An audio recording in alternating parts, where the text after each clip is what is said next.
I wasn't actually planning on doing a review today, but then I saw these Oreo limited edition Coca-Cola biscuit with cream.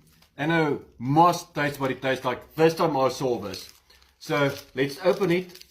And as I always say, it's all in the taste. So let's taste what it tastes like. I had a rather tough time getting it open. But I smell the Coca-Cola. It does smell like Coke. So this is what it looks like.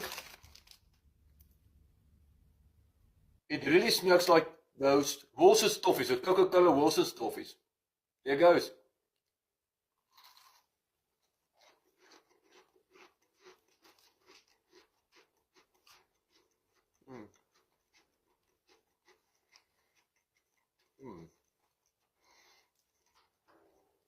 I still prefer the original chocolate cookie from Oreo.